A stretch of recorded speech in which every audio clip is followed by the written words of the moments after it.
Now, abstract objects, the problem with these abstract objects is they're causally effete, meaning they can't cause anything. Like, for example, the number 1 can't cause anything. The simple law of arithmetic, 1 + 1 = 2, never brought anything into being. I wish it did. It never has put any money into my bank account. If I put £1,000 into the bank today and later another £1,000, the laws of arithmetic will rationally explain how it is that I now have £2,000 in the bank. But if I never put any money into the bank myself and simply leave it to the laws of arithmetic to bring money into being, I shall be permanently bankrupt. C.S. Lewis, with usual brilliance, grasped this years ago. The laws of nature produce no events. They state the pattern to which every event, if only it can be induced to happen, must conform. Just as the rules of arithmetic state the pattern to which all transactions with money must conform, if only you can get a hold of any money. Thus, in one sense, the laws of nature cover the whole field of space and time. In another, what they leave out is precisely the whole real universe. The incessant torrent of actual events, which makes up true history, that must come from somewhere else. To think the laws can produce it is like thinking that you can create real money by simply doing sums. For every law says in the last resort, if you have A, then you will get B. But first catch your A. The laws will not do it for you. Now, scientists love developing theories involving mathematical laws to describe natural phenomena, which enable them to make predictions, and they've done it with spectacular success. But most are aware, I think, that on their own the theories and laws that they find cannot create anything, let alone a universe. Yet Hawking seems to think they did. Professor Stephen Hawking says that modern science has established there was no need for God in the creation of the universe.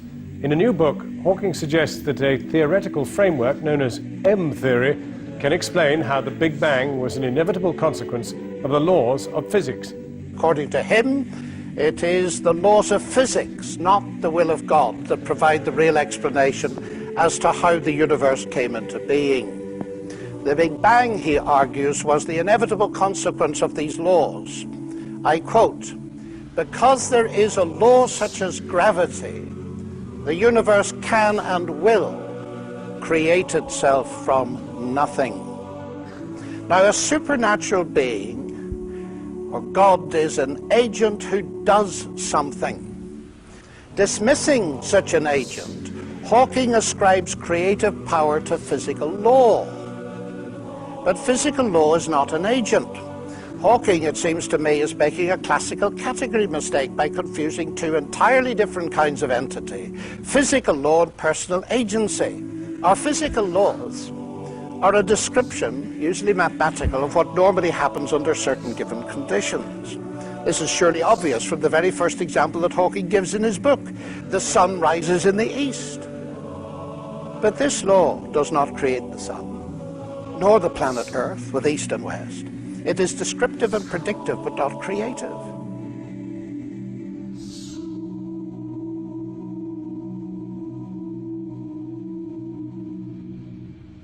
Similarly, Newton's laws of gravitation doesn't create gravity or the matter in which gravity acts. In fact, it doesn't even explain gravity, as Newton himself realized. But it's even worse. The laws of physics cannot even cause anything to happen. Newton's celebrated laws of motion never caused a pool ball to race across the table. That can only be done by people using a pool cue and the action of their muscles. Suppose, to make matters clearer, we replace the universe by a jet engine, and we are asked to explain it. Shall we account for it by mentioning the personal agency of its inventor, Sir Frank Whittle?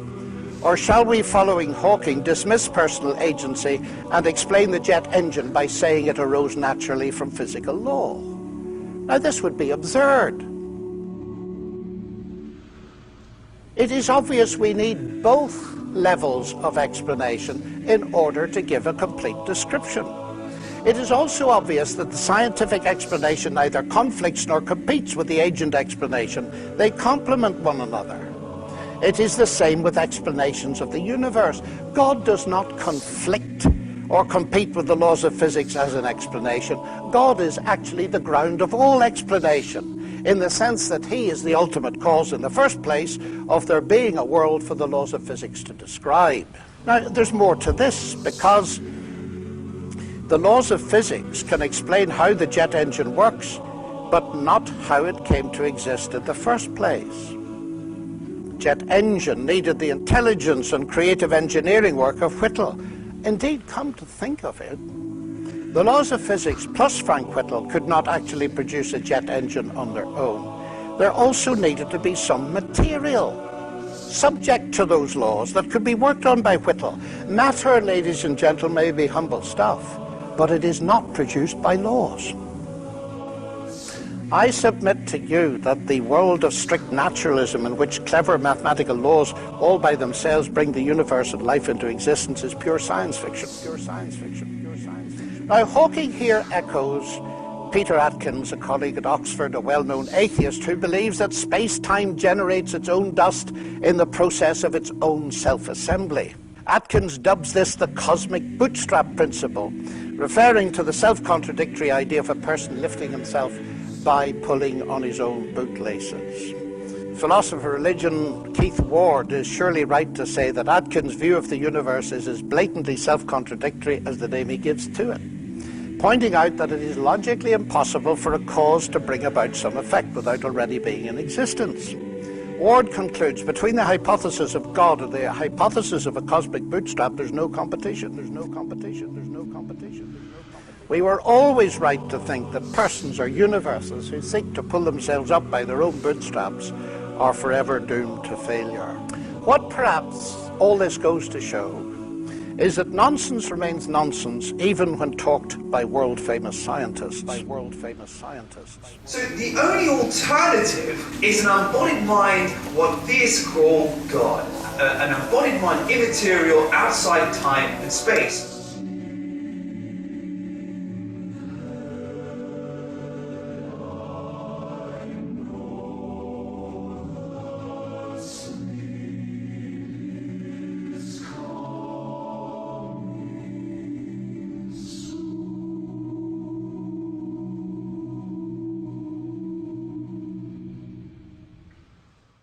So there's a God. Then you have to say, but sorry, where did God come from? It's not a question I hear often answered. It's not a question I hear often answered.